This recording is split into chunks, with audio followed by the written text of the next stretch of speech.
Hey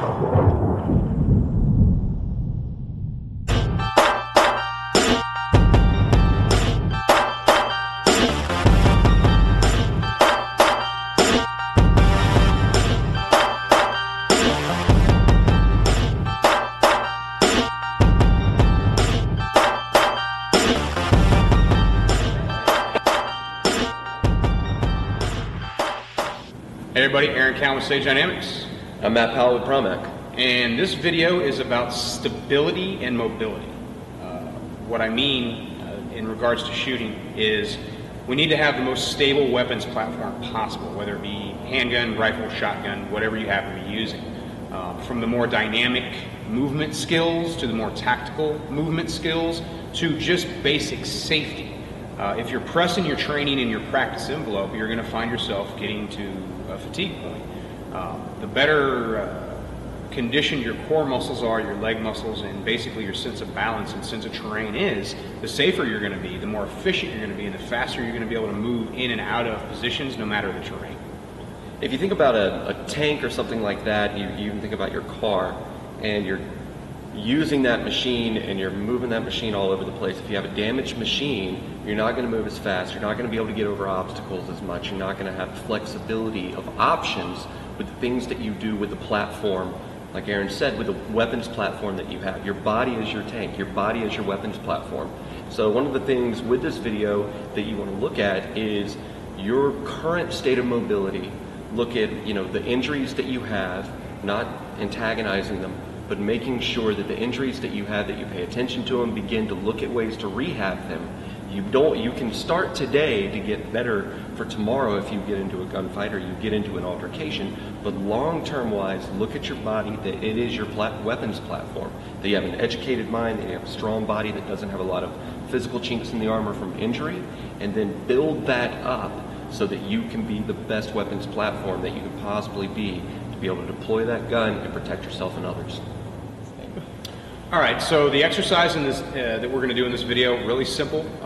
They're basically designed to start and build that foundation. You can introduce them at the basic level and work off of it. There's nothing extreme, nothing you need to press here, and we're going to try to introduce things that are less prone to introduce any kind of injury, anything like that, if you're not in shape at this time. Work them into your personal practice, your dry fire practice, or take them to the range to a degree if they allow. There's one exercise in this video I will cover that I don't recommend you take at the range at all, and I'll definitely identify that once we get to it. All right, so if you remember from the video we did on handgun strength and mobility, we talk about the actual pressing out of the weapon. Now, use a 5-pound weight, a 10-pound weight, what have you. I have a 10-pound weight here. It's basically, we're working on that pressure, that friction, exercising those muscle groups that we use to stable and control the firearm. Now, when we work into a little more dynamic movement or just any movement at all, if I'm in a kneeling position, recovery from a kneeling position while keeping my weapon on my threat, that's another exercise you can work into. It's basically just a standing lunge. I'm doing that, bringing it out, bringing it in, up, down, however many times you can do it. Work towards muscle failure, but maintaining proper integrity of your grip. Watch your leaning back, make sure you're maintaining your stability. You can also work the one-hand methods. If I'm only available to use one hand, up, down, alternating legs. You can speed kneel too, where we go both knees down, but that's floor dependent. If you're doing it at the house, throw a pillow down there so you don't hurt your knees. It's not a measure of toughness to purposely take pain in training. You shouldn't be suffering in training just to prove a point. If you do get hurt, if you bang your knee on a barricade or a piece of cover or one of those blue barrels, or you get any other kind of boo-boo that's incidental to training, that's fine. But I don't think it's a measure of your manhood to purposely take pain to prove yourself to anybody else. So if you're going to do a speed kneel, put a pillow down. If somebody calls you a puss, tell them to do it without the pillow and then see how they feel about it afterwards. So let's talk a little bit about the restorative side of things. As you get older, life kind of gets in the way. Let's be honest with ourselves when we look at where we are today for our weapons platform. Where are we at? You get older, you don't move as much. You have kids, you have work, you lead a sedentary lifestyle, you only get out to play golf.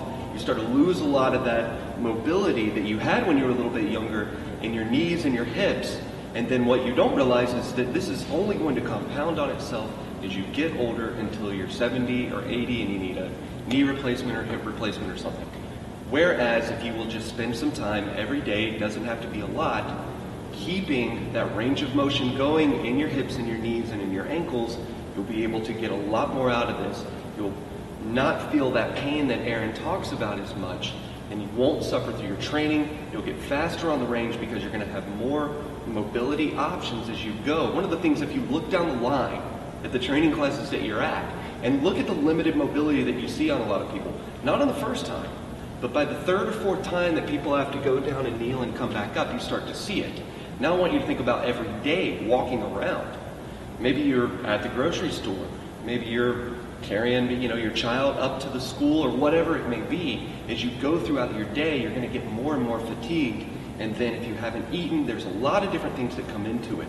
So we want to make sure that we look at getting that maximum mobility out of it so that we continue to get faster and faster on the range. So one of the things that I want to do with you is I want to give you one exercise that you can do at home to kind of open up your knees, open up your hips a little bit. If you do this every day, you're going to feel better over time, and you're going to get better with the exercises that we talk about with F3, because you're going to be able to get that movement back and get a better weapons platform.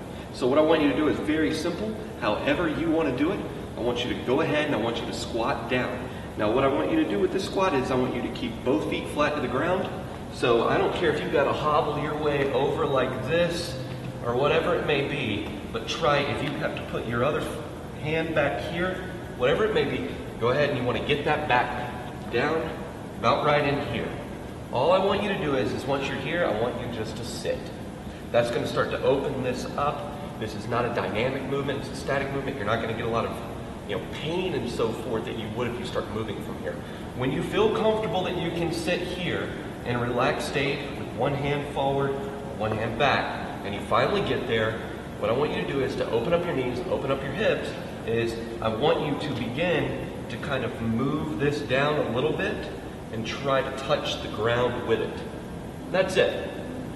Bring it back up. So you're seeing I'm doing a very, very basic one where I'm completely dependent on this side, and all I'm doing is I'm trying to get this to touch the ground. Now it's a three-dimensional movement. It's not here, it's here. And you see me rotate a little bit. It's going to open up your hips, open up your knees. Why do I say to do that? And go ahead and work through it at your own pace. The idea is to get that three-dimensional movement so you get a more efficient and mobile platform. As you get further and further into these videos, you're going to see a lot more dynamic stuff that you want to be able to do.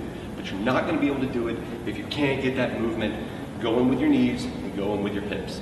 So make sure, if you want to be the best that you can be and have more fun, that you take care of some of those injuries that you've had, and you can start with some of these exercises. The more videos we make, the more of them I'll give to you. Go ahead and try to get that knee touching the ground, and you'll get there. All right, so you can introduce exercises on the range, or you can introduce exercises in the gym or at home that make sense on the range. But everything is focused towards training for real life, not for the range. We use the range to train for real life. We don't train to go to the range on the range. That doesn't make a lot of sense. There's training artificiality, safety issues you have to deal with, and it all makes sense. One thing I don't want to see people doing is taking an exercise to the range that's completely out of context. This is a Bosu ball. You can use it like it's set up right now, or you can flip it over and use it the other way. I use it in the gym where it belongs. When I say that, is this particular exercise I'm going to demonstrate is basically a core stability and balance exercise. I'm going to use the ball to work on my core strength, my leg strength, my stability. I wouldn't do this at the range because it can be a safety issue. Can you do it at the range? Yes. But does it translate directly to anything you're going to encounter in real life? No, absolutely not. So I would think it would almost introduce a training scar in certain situations. Is it impressive if I can stand on this ball at the range and shoot a really good group? Absolutely. Does it translate to real life? Not very likely, because let's be honest. If my stability is this compromised in real life, am I going to stay where I'm standing? No, I'm going to move off. The reason I'm using this system for exercising is to build that stability so I can work in any terrain. The whole exercise is basically balancing on the ball. You can do it either way. You can do it this way, or you can flip the ball over and use the other side, which basically introduces different balance characteristics.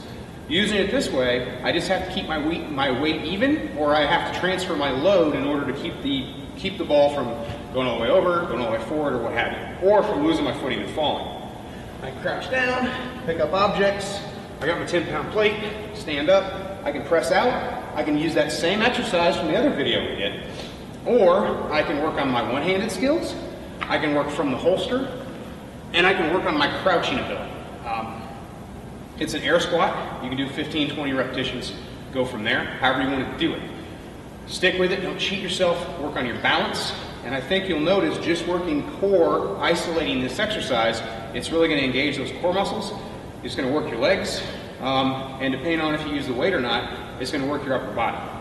This can be part of your exercise, or it can be your entire exercise for the day. Obviously, you need a Bosu ball to do it, but you can also do this exercise just standing up doing air squats.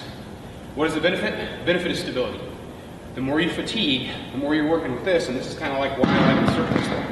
Because as I fatigue, and if I'm holding down that set laser, it'll show me where I'm muzzling as I'm working in and out of the holster, and where I'm muzzling as I do the exercise itself.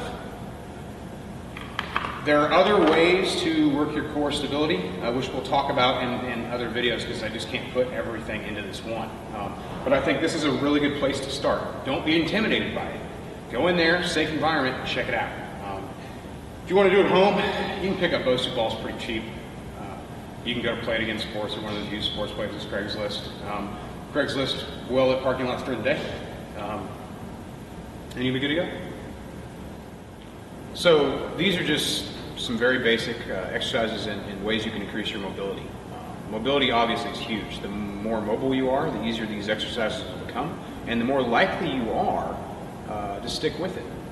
The easier something gets, the more motivated we will be to keep doing it and maybe push the envelope a little bit and make things a little harder. These are very firearms focused.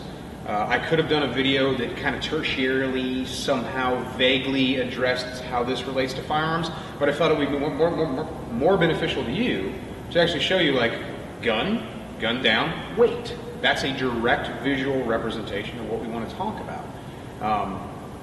Certain kinds of things, fitness-wise, are great, but they don't necessarily relate directly to the skills we use on the gun. If you can't kneel down, you can't get behind low cover.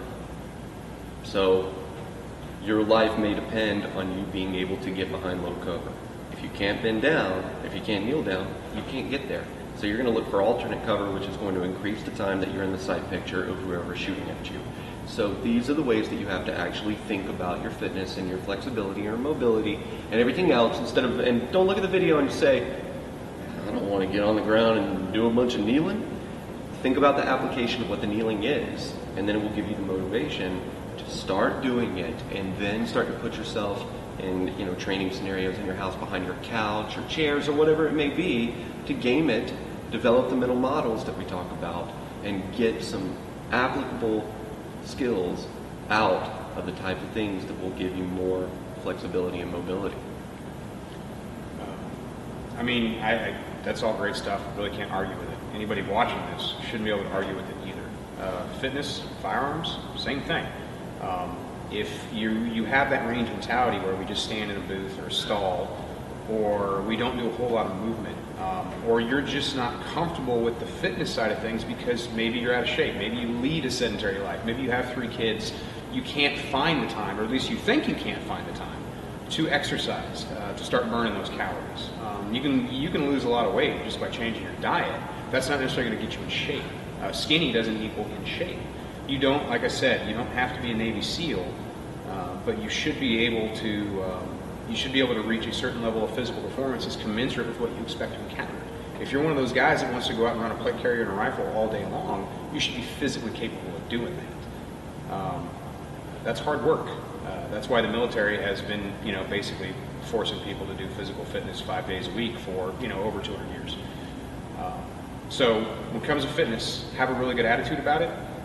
Work towards getting the discipline to do it, not necessarily the motivation. Because motivation and willpower, they come and go.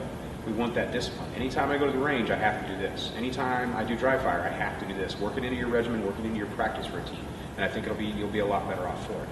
I'm Aaron Cowan, Sage Dynamics. I'm Matt Powell with Pramek. Train accordingly.